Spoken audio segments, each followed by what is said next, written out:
Bismillahirrahmanirrahim. Assalamualaikum warahmatullahi wabarakatuh.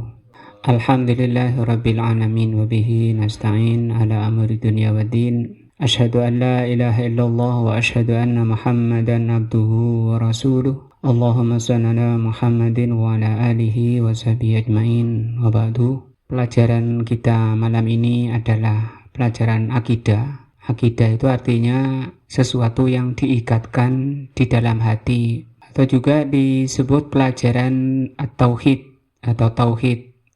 Karena pelajaran ini dalam rangka agar kita mentauhidkan Allah. Karena Allah menciptakan manusia agar mentauhidkan Allah, hanya beribadah kepada Allah sebagaimana firman-Nya, "Wa ma khalaqtul jinna wal insa illa liya'budun." Pelajaran ini juga disebut pelajaran keimanan, karena emang nilai manusia di dunia lebih-lebih di akhirat tergantung keimanannya. Makin kuat keimanannya, makin tinggi keimanannya, makin tinggi derajat manusia dan makin besar keberuntungannya dan kemuliaannya. Mudah-mudahan kita termasuk orang-orang yang beriman, orang-orang yang mentauhidkan Allah Subhanahu wa ta'ala. Pelajaran kita mempelajari tentang rukun iman sampai rukun iman yang kelima, tentang hari kiamat, beriman kepada hari kiamat dan apa-apa yang terjadi ketika terjadi hari kiamat. Yang lalu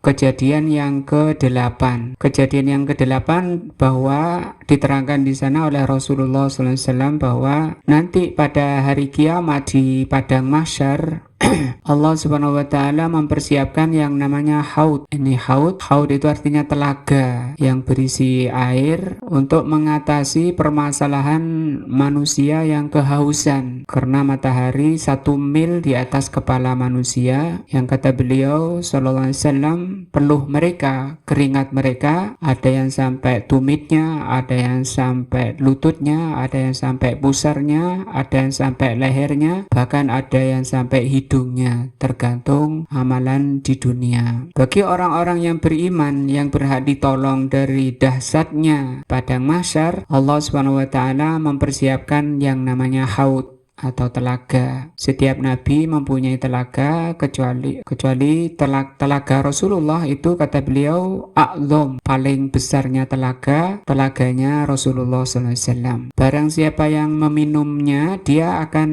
merasakan lega selamanya, tidak akan merasakan haus di tengah-tengah manusia sedang mengalami siksa dahsyatnya panasnya matahari yang tidak ada naungan, tidak ada tempat istirahat dan seterusnya. Siapa yang bisa mendekati telaga haud, kata Rasulullah, hanyalah orang-orang yang berpegang kepada apa yang dipegangi Rasulullah, beragama dengan agama yang telah dijalani beliau sallallahu alaihi wasallam. Adapun yang beragama keluar dari bimbingan beliau akan terusir sebagaimana hadis-hadisnya sudah berlalu. Sekarang kita masuk yang ke-9, ya. Kata beliau, al-amrut tasi'u, kejadian yang ke-9, mimma yakunu yaumul kiamati, apa yang terjadi pada hari kiamat, yakni as-siratu. As-sirat, kita sering mengartikan apa ini? Jembatan, ya, atau jalan yang lurus. Sirat itu ada 2, ada sirat di dunia, itu yang selalu kita minta, ihdinas siratal mustaqim, tunjukkan kami ke jalan yang lurus. Jalan yang lurus itu disebut sirat yang kita minta dalam sholat. Kalau dilihat tafsir dari surat Al-Fatihah yang kita baca dan kita minta, kita berdoa kepada Allah setiap sholat, itu maknanya banyak. Yang pertama ada yang mengartikan Islam, ya tidak salah, sirat maknanya Islam. Yang kedua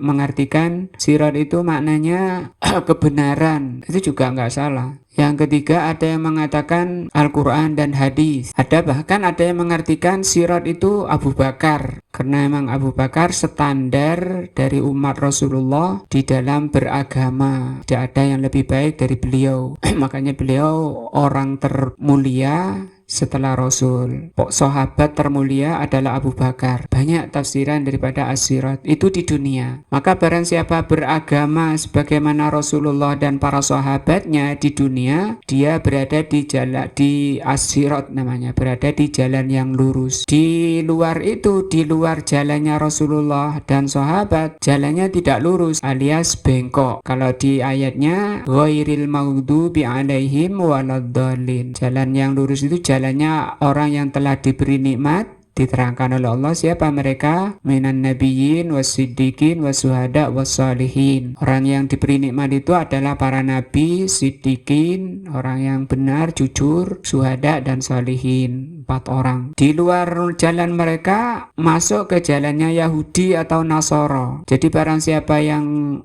keluar dari jalan yang lurus mesti masuknya ke sana. Yahudi itu beragama tapi berilmu tapi tidak mengamalkan. Adapun Nasara beragama tapi tanpa ilmu. Orang yang berada di jalan yang lurus berilmu dan beramal. Itu sirat di dunia. Nanti gambaran sirat di akhirat, gambaran sirat kedua sama dengan sirat di dunia. Yang kedua adalah sirat yang diterangkan di sini. Apa itu? Wa qad dzakarahu al-muallifu biqaulihi. Mu'allif, penulis kitab ini telah menerangkan dengan berkata wassiratu, sirat itu mansubun. Mansub artinya dibentangkan.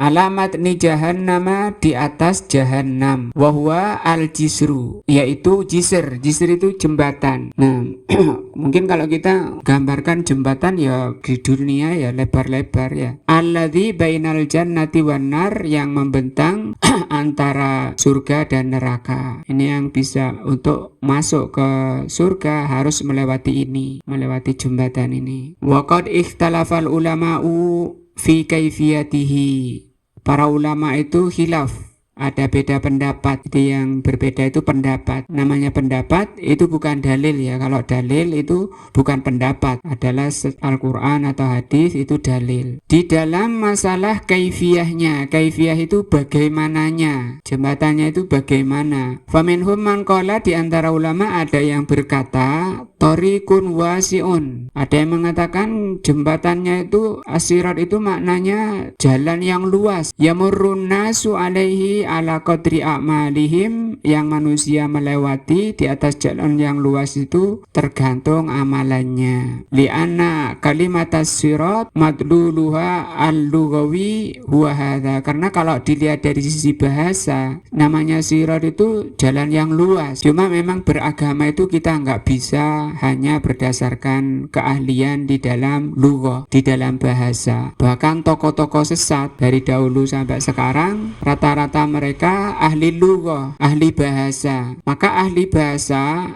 itu juga rawan sesat ketika difahami hanya berdasarkan bahasa, tidak kembali kepada bagaimana Rasulullah dan sahabat di dalam memahami. Jadi ahli bahasa harus kembali pemahamannya itu ke pemahaman standarnya. Siapa itu? Rasulullah dan sahabat. Contoh sholat. Menurut bahasa, sholat itu berdoa. Berdoa itu ya berharap, berkeinginan. Asalkan orang itu sudah berdoa, berharap, ya itu sudah sholat. Tidak perlu takbir, tidak perlu ruku, tidak perlu sujud. Sehingga timbul yang namanya eling. Eling itu bahasa Jawa. Kan ada namanya faham kebatinan, batiniyah. Nah, cukup eling saja. Nah, itu aku ya sholat, masih gak nang masjid ya sholat. Apa sih sholat itu? Coba bukaan kamu sih. Kan berdoa. Nah, itu apa?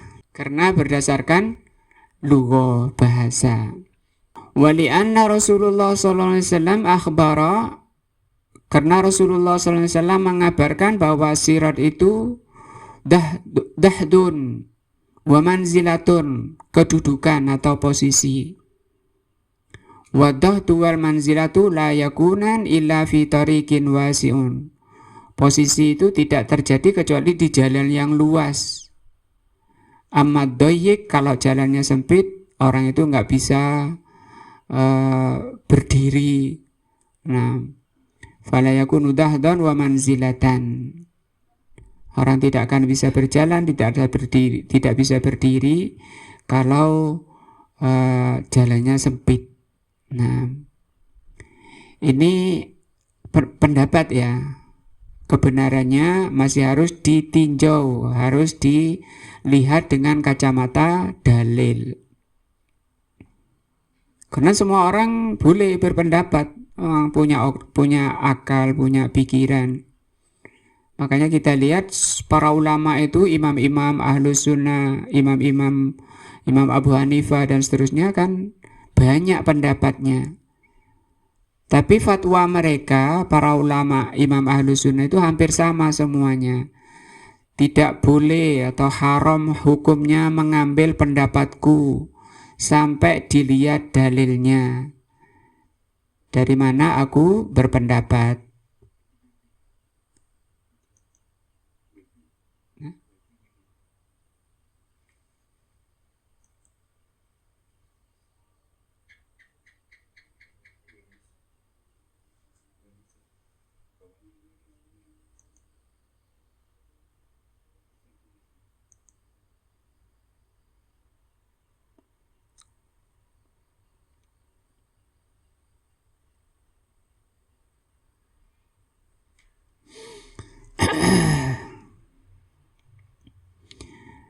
Imam Malik dan Imam Syafi'i rahimahullah mengatakan idza sahhal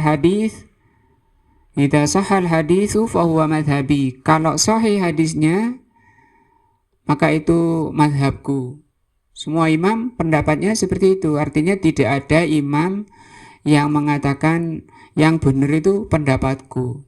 Tidak ada imam Ahlus Sunnah yang berpendapat seperti itu, yang mengatakan berfatwa seperti itu. Semua imam Ahlus Sunnah mengatakan dilihat dulu pendapatku, kalau mencocoki dalil, lah itu pendapatku, itu yang aku ikuti, itu yang boleh diambil. Kalau nggak mencocoki dalil, nggak boleh, haram diambilnya. Nah, maka kita lihat tadi, pertama ada yang menafsirkan sirat itu jalan yang luas. Itu ya perkataan ulama dan pendapat ulama. Cuma kebenarannya bagaimana? Seperti perkataan Imam Malik rahimahullah bin Anas, Imam Madinah waktu itu. Kullu qaulin, kata beliau, setiap ucapan itu yukhad wa yutrak, boleh diambil dan boleh ditinggal. Illa sahibu hadzal maqam, kecuali penghuni kuburan ini. Beliau sambil menunjuk ke kuburan Rasul, karena beliau sedang mengajar di Masjid Nabawi di samping kuburan Rasulullah. Kecuali penghuni kubur ini yang nggak boleh diambil, ditolak, semuanya harus diambil. Semua selain beliau, perkataannya, pendapatnya yukhad wa yutrak, bisa diambil dan bisa ditolak. Mana yang bertentangan diambil. Nah, mana yang bertentangan ditolak. Yang mencocoki itu yang diambil. Itu kaidah Ahlus Sunnah, prinsip Ahlus Sunnah. Wa minal ulama'i, di antara ulama, man qala, ada yang berkata sirat itu bal huwa siratun dakikun jiddan. Siratnya itu yang membentang di atas jahanam itu dakik itu tipis sekali. Kama ja'a fi hadisi Abi Sa'id Al-Khudri, sebagaimana disebutkan dalam hadis, kali ini langsung hadis, sebagaimana diterangkan dalam hadis Abi Sa'id Al-Khudri alladzi rawahu Muslimun, yang disampaikan oleh yang diriwayatkan oleh Imam Muslim. Jadi hadisnya apa? Sahih. Annahu, bahwa siratnya itu adakku minasya'ri, lebih kecil dari rambut. Wa ahaddu minasaif, dan lebih tajam dari pedang. Sehingga suatu yang tidak memungkinkan, wong kita di atas bambu ya, yang jauh, berapa rambut itu, bambu, satu bambu atau besi misalnya 100 meter misalnya. Nah ini berapa meter ini? Dan kondisinya seperti itu, dan jahanamnya itu gelap. Manusia kalau ingin bisa melewati harus punya cahaya. Satu, punya cahaya, kedua bekal pendorong. Ala hadza yaridu su'alin wa huwa kaifa yumkinul ubur ala tariqi hakadha. Maka kalau sangat kecil seperti itu dan lebih tajam dari pedang, bagaimana orang bisa melewati? Bagaimana orang bisa menyeberangi? Wal jawabu, adapun jawabnya, annal umurul akhirati, bahwa perkara akhirat, kan ini rukun apa? Iman namanya ya. La tuqasu bi umurid dunya, tidak boleh dikias dengan urusan dunia. Ya, kalau secara akal, pikiran itu tidak mungkin. Tapi kalau iman itu bukan akal. Kalau iman itu bukan akal dan bukan pikiran, tapi apa? Hati, pakai kolbun. Kolbun itu lebih luas dari akal. Sehingga banyak perkara yang tidak bisa diakal-akal itu bisa diterima oleh kolbun, oleh hati. Wallahu ta'ala ala kulli syai'in qadirin. Allah subhanahu wa ta'ala maha kuasa terhadap segala sesuatu. Wala nadri kaifa ya'burun. Kita tidak tahu, tidak bisa diserap oleh akal manusia yang sempit bagaimana mereka bisa melewatinya, menyeberanginya. Hal yajtami'una jami'an fi hadzal tariq aw wahidan ba'da wahidin. Apakah mereka langsung bareng semuanya atau satu-satu, nyebrangnya satu-satu? Nah, pertanyaan yang beliau ajukan. Wa hadhil mas'alatu la yakadul insan yajzimu bi ahadil qaulaini. Ini pun, masalah ini tidak ada manusia yang bisa memastikan bareng atau satu-satu. Li'anna kilaihima lahu wijhatun qawiyatun, karena keduanya punya dalil-dalil yang kuat gitu. Wa qauluhu mansubun ala matni jahannam, bahwa jembatannya itu dibentangkan di atas jahannam, yakni ala nafsin nar, di atas api. Jembatannya di atas api, artinya kalau orang jatuh ke api, na'udzubillah, semoga Allah menyelamatkan kita dari nerakanya. Artinya kita harus berupaya mulai mumpung masih ada waktu, ada kesehatan, pikiran dan badan, berupaya maksimal dan berdoa minta keselamatan dari jembatan yang membentang di atas jahanam ini. Karena kondisi paling dahsyatnya sudah. Karena kalau sudah nyebrang ini sudah tidak ada masalah lagi. Selesai sudah. Qauluhu, kemudian diterangkan dalam beberapa hadis, yamurru alaihin nasu ala qadri a'malihim. Manusia menyeberangi sirat itu tergantung amalannya di dunia.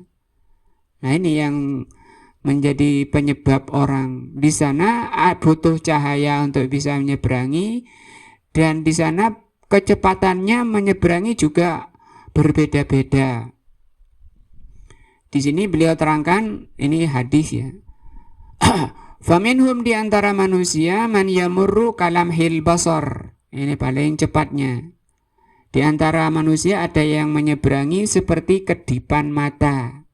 Ini paling cepat. Wa minhum man yamurru kalbarki. Di antara mereka ada yang menyeberangi seperti kilat. Jadi kilat itu di bawahnya kedipan mata kecepatannya. Wa minhum man yamurru karrihi. Di antara di bawahnya lagi ada yang menyeberangi seperti angin kencang. Wa minhum man yamurru kal farasil jawad. Di antara mereka ada yang menyeberangi seperti kuda yang kencang, kuda kuat. Wa minhum man yamurru karukabil ibil. Di antara mereka ada yang menyeberangi seperti penunggang unta. Wa minhum man ya'du udwan. Di antara mereka ada yang berlari. Wa minhum man yamsi masyan, di antara mereka ada yang seperti orang berjalan. Wa minhum man yuzafu zahfan, ada yang merangkak. Wa minhum man yakhtafu khutfan, di antara mereka ada yang terlempar, wa yulqa fi jahannam, dan terlempar ke dalam jahanam. Ini yahfadu ini tersambar.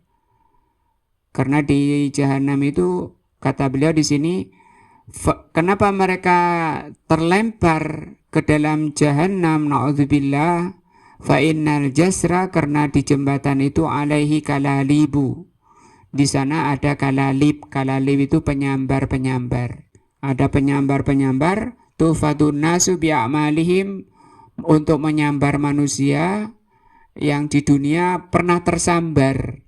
Nah, maksudnya tersambar di dunia itu dia berada di jalan yang lurus, di jalan Allah dan Rasulnya, tapi kadang sih menggok-menggok, tolak-tolak, ditarik oleh nafsu, disambar oleh syahwatnya, ditarik oleh nafsunya, tolak-tolak kanan kiri. Wah, itu bahaya. Nanti di sana kena sambaran ini. Ini bunyi hadis. Kalau di sini diriwayatkan oleh Imam Bukhari dan Muslim, juga masih dari hadis Abi Sa'id Al-Khudri radhiyallahu an. Qauluhu yamurrun nasu, manusia berjalan atau menyeberang. Al-murad an-nas huna al-mu'minun. Yang dimaksud manusia di sini hanya orang-orang beriman saja. Orang kafirnya kemana? Li'annal kuffara qad dhahaba bihim ilan nar. Orang-orang kafir sudah dilempar dulu ke neraka, nggak pakai nyebrang. Bukan nggak pakai nyebrang, nggak boleh ya, nggak boleh nyebrang.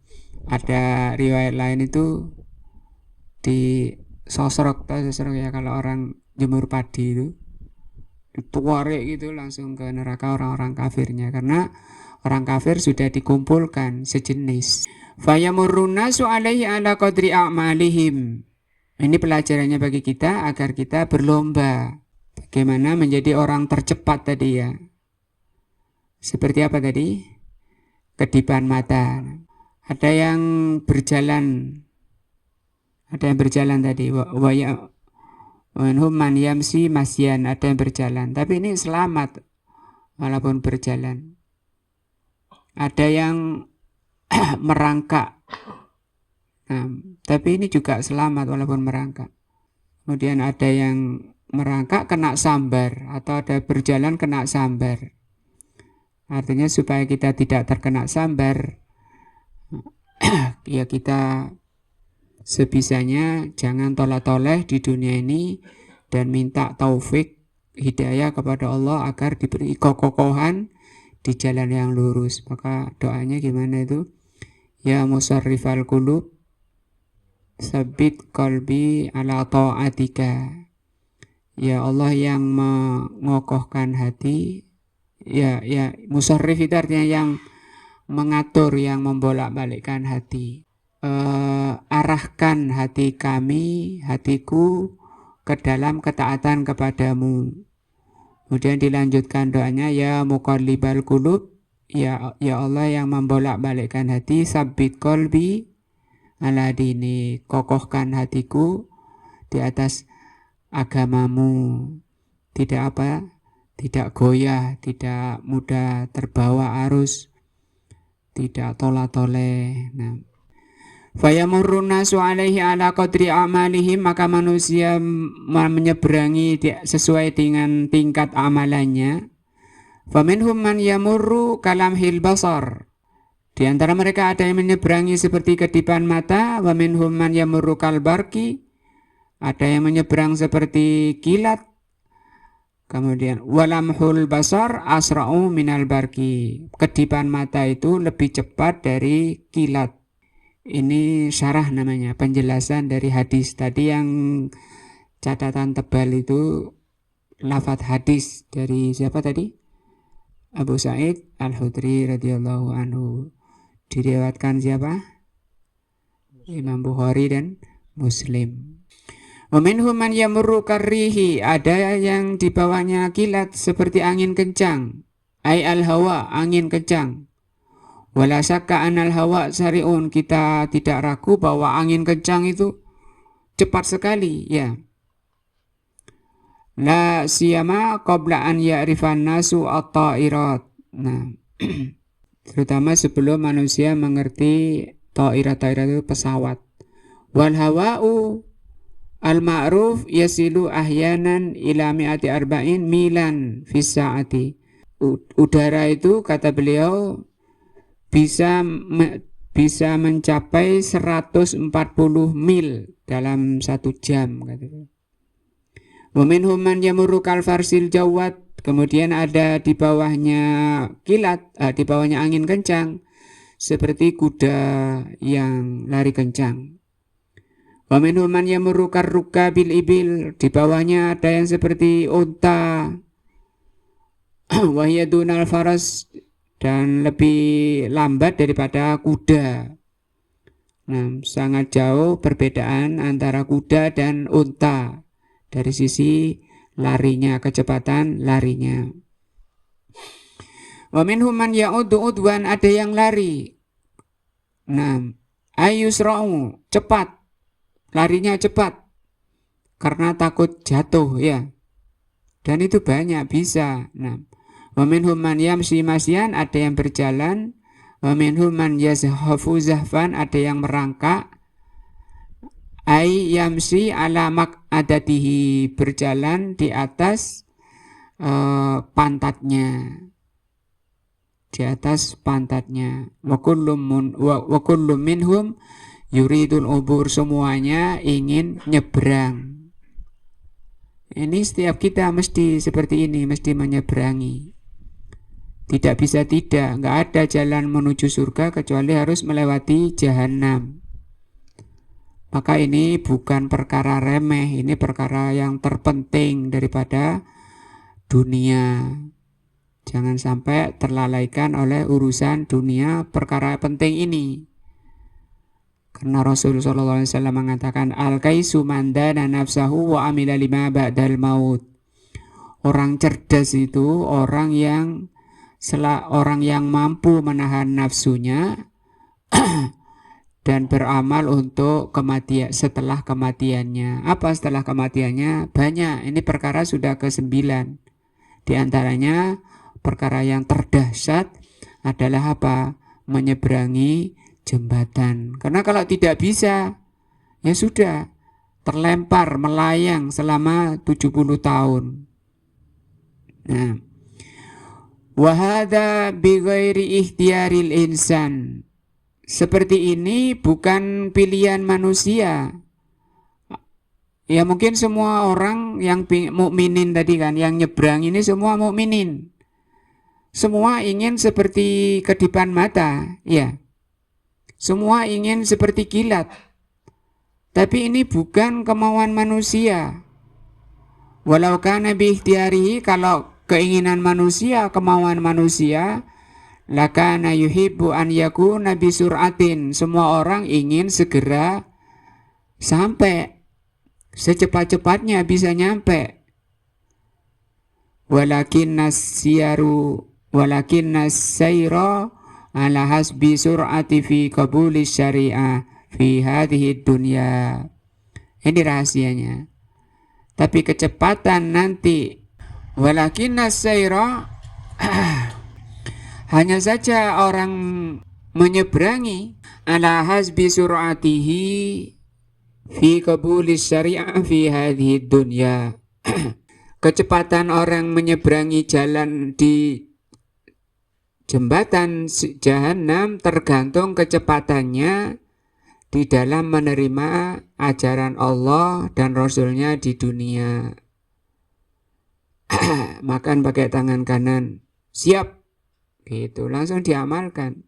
Pakai sendal dari yang kanan. Nah, sholat, ngaji, taklim, itu kan syariat Allah. Ngaji itu wajib hukumnya. Rasulullah bersabda, thalabul ilmi faridotun. Mencari ilmu ngaji itu fardu, wajib. Segera. Tidak tolak-tolak, banyak alasan jarang ngaji misalnya. Kalau jarang ngajinya jarang, ya tadi hasilnya nanti ketika mau nyeberangi itu kelihatan sudah. Oh, ini yang hadirnya jarang-jarang. Kalau terakhirnya tadi apa? Merangkak. Nah, naudzubillah kalau sampai apa tadi? Tersambar, naudzubillah. Nah, jangan merangkak. Kalau sudah waktunya taklim kan Jumat, Kamis sudah siap. Nah, apanya yang disiapkan? Niatnya, hatinya, fokus, ingin mengerti agama Allah supaya bisa mengamalkan yang dicintai dan diridhoi oleh Allah. Semua ajaran Allah jangan dipilih-pilih. Kata Allah, wa ma atakumur rasulu fahudhu. Apa yang datang dari Rasul ambil. Wa ma naha anhu fantahu. Yang dilarang oleh beliau tinggalkan. Laqad kana lakum fi rasulillahi uswatun hasanah. Semua yang datang dari Rasulullah itu uswah, contoh yang baik. Ciri orang beriman itu senang kalau mendapati dalil-dalil yang sahih dari Nabi. Faman kana sari'an fi qabuli ma ja'at bihir rusulu. Maka barang siapa yang di dunia itu cepat di dalam menerima apa yang dibawa oleh Rasul, kana sari'an fi aburis sirat. Maka dialah orang yang cepat di dalam menerima jembatan, di dalam dia menyeberangi jembatan. Gak usah dikonsultasikan ke nafsunya, ke perasaannya. Waduh, perasaanku gak enak. Padahal itu sahih dari Nabi. Nah, si bercermin, si tanya istri, tanya tetangga, tanya ustadznya. Padahal itu sudah sahih. Loh, diamalkan itu ajaran Rasul SAW. Nah, wa man kana batian, orang yang lambat fi dzalika, di dalam menerima syariat Islam, kana batian fi aburis sirat, maka dia akan lambat. Berarti kecepatan di sana nyetelnya kapan? Nyetelnya kapan? Sekarang. Ya. Kan kelihatan dari hadir taklimnya, dari pengamalan Islamnya, hasil ngajinya. Iki wis ngaji, wis ngerti, wis sering ngaji, kok enggak ada efeknya. Akhlaknya, perilakunya, ibadahnya.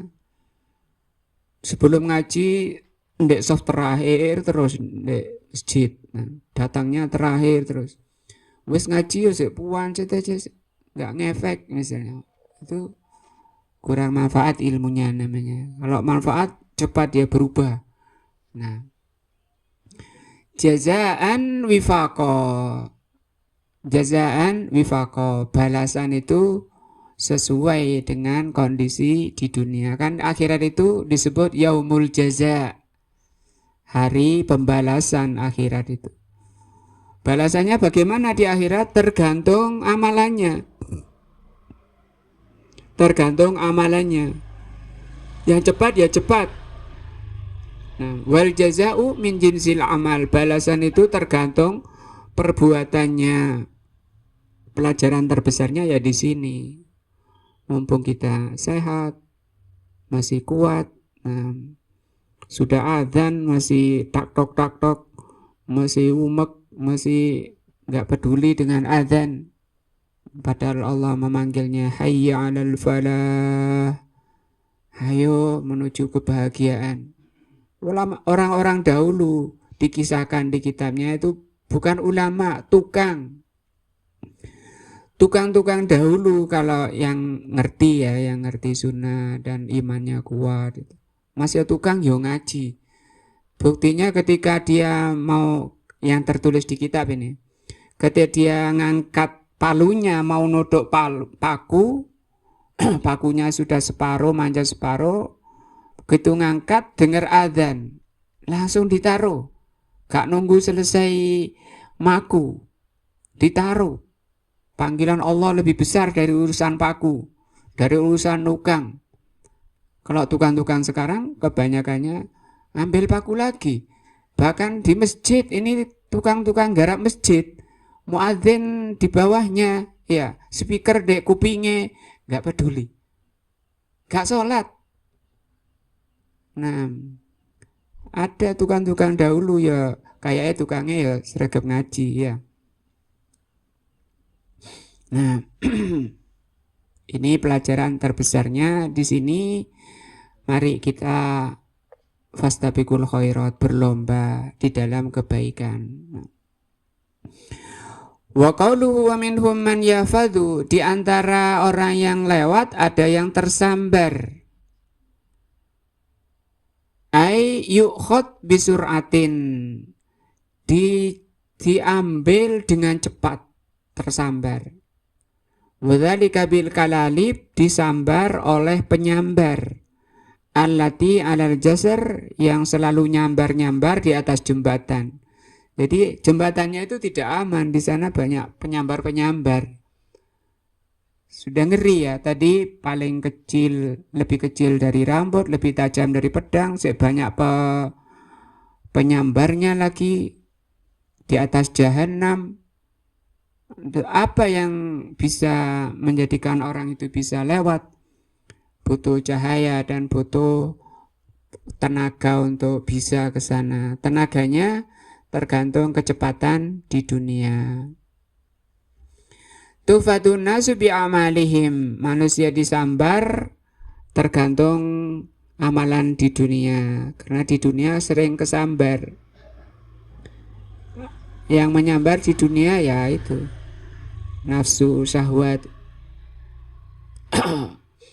Waktunya taklim banyak kerjaan, waktunya sholat lagi asik sama kegiatannya. Begitu imamnya sudah mau salam baru nyampe masjid, itu pun dia salam langsung melencing, tempat sujudnya, tempat duduknya kepanasan. Bukan kepanasan, dia tertarik, tercabut oleh sesuatu yang dia cintai. Apa? Ya tadi yang kesibukan tadi yang menahan dia. Lebih dicintai daripada pahala di sisi Allah. Bagaimana sholatnya? Nah, karena orang sholat itu juga banyak. Orang sholat itu yang di dalam ancaman itu masih banyak. Allah berfirman, wailun lil musallin, celaka orang yang sholat. Lah ini orang sholat kok celaka? Iya, ketika sholatnya sahur. Bagaimana sholat sahur? Sudah dibahas di dalam surat apa Pak Hamid? Surat apa itu? Al-Ma'unah. Wa yulqa fi jahannam. Setelah tersambar, maka dia terlempar ke jahannam. Jahannam ini bahasa khilaf, ada yang mengatakan bahasa Arab, ada yang mengatakan bahasa Persia, Iran sekarang. Kalau Persinya itu Kahannam, pakai kaf. Jadi kalau kita baca, ngikuti tulisan yang tertulis di dalam Al-Quran, Jahannam. Yufhamu minhu annan nara, dari hadis ini difahami bahwa api allati yulqa fiha al-usad hiya narul lati yulqa fiha al-kuffar. Api yang orang beriman itu terlempar ke dalamnya. Tadi kan orang beriman yang boleh nyebrang ya. Tapi kok terlempar? Iya, orang beriman banyak yang terlempar. Tadi kena sambaran-sambaran, itu orang beriman. Karena orang kafirnya nggak boleh nyebrang. Yang beriman itu nyebrang, tapi terlempar. Ada yang mengatakan bahwa yang terlempar apinya itu apinya orang kafir. Walakinnaha la takunu bil adzabi ka adzabil kufar. Hanya saja siksanya berbeda dengan siksanya orang kafir, walaupun apinya satu. Kalau ingin lebih rinci ini tentang jahanam ya, tentang jahanamnya. Beliau punya, Al-Imam Ibnu Abi Dunya punya kitab tersendiri, namanya Sifatun Nar, hadis-hadis saja. hadis-hadis tentang sifat neraka. Juga beliau punya kitab Sifatul Jannah, sifat surga. Dan itu penting bagi kita untuk menjadikan sifat ibadah kita. Kita berjalan menuju Allah ini harus mempunyai dua sifat. Yang pertama sifat disebut raghbah, semangat untuk sampai ke surga yang dia sudah pahami, sudah dia baca di kitabnya, di hadis-hadis. Dan yang kedua sifatnya rohbah. Rohbah itu cemas, takut ketika dia telah membaca hadis-hadis tentang dahsyatnya, ngerinya neraka. Nah, supaya terbangnya bagus.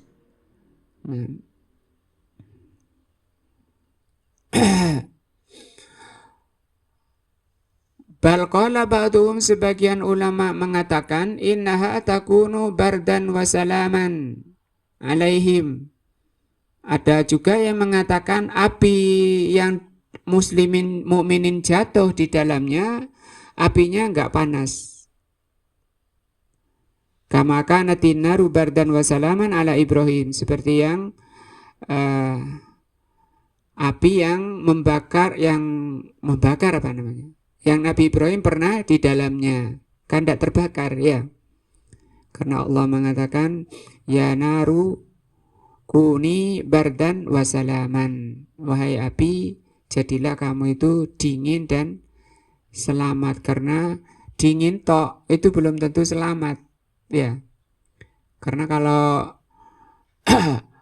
di tempat dingin, di freezer misalnya, itu darah kan membeku, nggak jalan. Kalau darah nggak jalan, mati. Nah, ini tetap jalan walaupun di neraka itu kondisinya gantian antara bardan dan har. Bardan itu dingin sekali. Setahun itu 2 kali dinginnya. Tapi kalau di surga nggak ada dingin, nggak ada panas. La yarawna fiha syamsa wala zamharira, kata Allah. Tidak panas, terik, dan tidak ada dingin. Walakin al-zahir khilafu dzalika. Yang zahir tidak seperti itu, kata beliau. Wa annaha takunu haratun mu'lamatun. Namanya neraka itu tidak ada dalil yang mengatakan neraka itu bardan, neraka itu dingin, itu wasalaman seperti Nabi Ibrahim, itu tidak ada dalilnya. Hanya saja kata beliau lakinnaha laisat kahararatiha bin nisbati lil kafirin. Hanya saja siksanya berbeda dengan siksa orang kafir. Summa inna a'dha as-sujudi la tamasuhan naru. Kemudian anggota sujud itu tidak bisa terbakar. Menunjukkan memang di surga juga banyak orang mukmin. Artinya kan ahli sujud ini ya. Salatnya benar, sujudnya benar.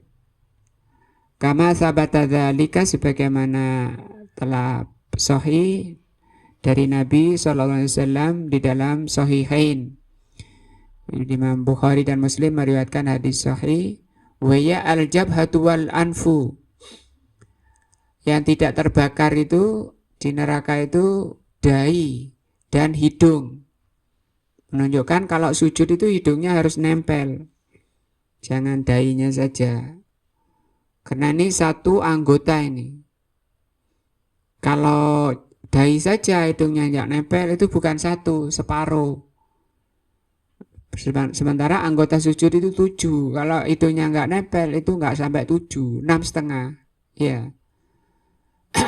Apakah sah sujudnya? Para ulama mengatakan tidak sah, karena anggota sujud itu 7.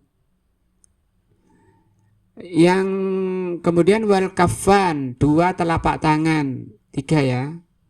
Warukbatan, 2 lutut, berapa? 5. Watrafal qadamain, dan ujung telapak kaki 7 ya. Ini tidak terbakar di neraka. Tapi dia ahli sholat. Ahli sholat pun masih dibakar di sana karena pembersihannya tidak sukses ketika di dunia, ketika di alam barzah, di alam kubur, ketika di mahsyar, maka harus dibersihkan di sana. Kalau ingin selamat di alam barzah, di padang mahsyar, di dunia ini harus diupayakan bisa bersih ketika meninggal dunia, husnul khotimah, itu sudah kondisi bersih. Dengan apa? Dengan 4 cara. Bisa nyebutkan Pak Hamid? 1. Pak Muji mungkin masih ingat. Dengan istighfar, banyak istighfar. Minta ampun kepada Allah dengan baca apa? Astagfirullah, astagfirullah. Atau Rabbi firli, Rabbi firli. Selalu lidahnya dibasahi dengan ini. Karena kita sadar, tidak sadar, sengaja enggak sengaja, pasti jatuh dalam dosa. Pasti banyak noda-noda hati. Yang kedua dengan taubat. Taubat itu ada 5 syaratnya. Pertama ikhlas karena Allah. Yang kedua meninggalkan perbuatan dosanya. Yang ketiga menyesali. Yang keempat tidak ada niat untuk mengulang. Yang kelima kalau itu hak adami dikembalikan. Dan lisannya juga mengatakan wa atubu ilaik, astagfirullah wa atubu ilaik. Tapi bukan hanya lisan saja. Nah, Rasulullah SAW sehari 70 kali, 100 kali baca itu. Yang kedua apa? Yang ketiga amal soleh, amal yang dikerjakan ikhlas karena Allah dan mengikuti contoh Rasul, itu amal soleh. Itu bisa membersihkan dosa-dosa. Kata Rasulullah SAW, barang siapa yang berwudu seperti wuduku ini. Kata Rasul, barang siapa yang berwudu seperti wuduku ini. Makanya harus tahu bagaimana Rasulullah berwudu. Barang siapa yang berwudu seperti wuduku ini, ketika dia mengusap membasuh wajahnya, akan keluar dari wajahnya, berjatuhan dari wajahnya dosa-dosanya yang dilakukan oleh mata, oleh mulutnya, bersama tetesan air. Kalau nggak pernah wudhu ya nggak keluar-keluar. Nah, atau wudhu tapi wudhunya ngarang dewe. Tidak seperti yang dicontohkan Rasul SAW. Ketika dia membasuh kedua tangannya, maka berjatuhan dosa-dosanya bersama tetesan air. Sampai akhirnya selesai, kata Rasulullah, selesai wudhu, maka sudah bersih dosa-dosanya. Kemudian juga hadis Rasulullah mengatakan bahwa setiap sholat itu akan menghapus dosa di antara 2 sholat itu, ya. Dari Jumat ke Jumat, dari Ramadan ke Ramadan. Itu kan menghapus, mukaffirat namanya, penghapus. Itu ketiga. Yang pertama apa tadi?